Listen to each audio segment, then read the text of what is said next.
Avant de commencer ce tuto, n'hésitez pas à vous abonner, à liker et à commenter, mais aussi à activer la cloche pour recevoir une notification dès la sortie des prochaines vidéos. N'oubliez pas que la chaîne a besoin de vous, alors n'hésitez pas, si vous le pouvez, à nous soutenir en cliquant sur le lien donation dans la description de cette vidéo. Merci à toutes et tous par avance. Bonjour à toutes et tous, petite vidéo dans la continuité des nouveautés et autres améliorations apportées par la version 11.1 de Logic Pro, le tout valable également sur la version 2.1 de Logic Pro pour iPad. Alors ici j'aimerais vous parler de la piste d'accord, autrement dit la chord track en anglais. En effet, il semble bien que les développeurs aient eu aussi la volonté d'améliorer certains aspects de cette dernière. Ici, on va surtout parler d'efficacité améliorée, ce qui ne sera certainement pas pour déplaire à certains utilisateurs férus de cette fonctionnalité. Avant de parler amélioration, parlons plutôt de modification à proprement parler.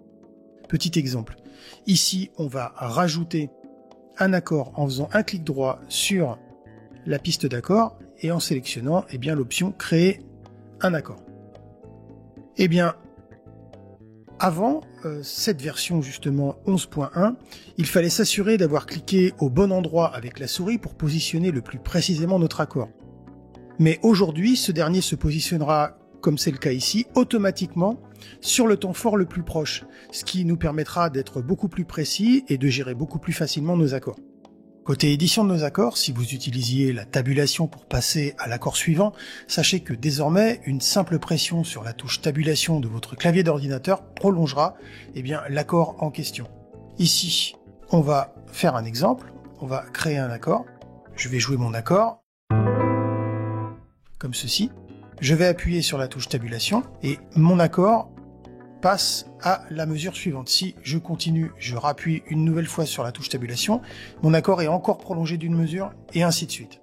Vous noterez au passage que désormais l'usage de la tabulation sera étroitement lié à la fonction snap qui se trouve juste ici. Autrement dit, on pourra déterminer la durée de prolongation de notre accord. Par exemple ici, si je veux que mon accord soit prolongé uniquement d'un temps supplémentaire, il suffira que je double-clique ici, que je joue mon accord et que j'appuie sur la touche tabulation et hop, automatiquement, mon accord est prolongé d'un temps supplémentaire, encore un autre, encore un autre, encore un autre, etc. Autrement dit, on pourra déterminer la durée de prolongation de notre accord à chaque pression de la touche tabulation. Notez au passage, très pratique là aussi, qu'il sera possible d'assigner un raccourci à chaque option de la fonction Snap.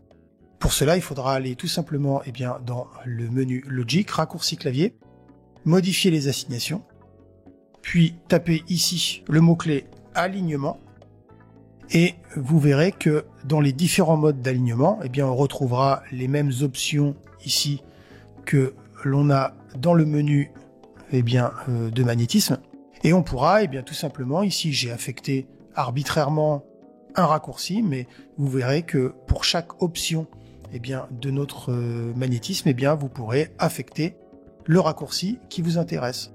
Autant dire qu'avec un peu d'entraînement, vous serez bien plus efficace qu'avec la version précédente de Logic. Voilà pour ce petit tuto, j'espère qu'il vous aura plu et je vous dis à très bientôt pour un nouveau tuto.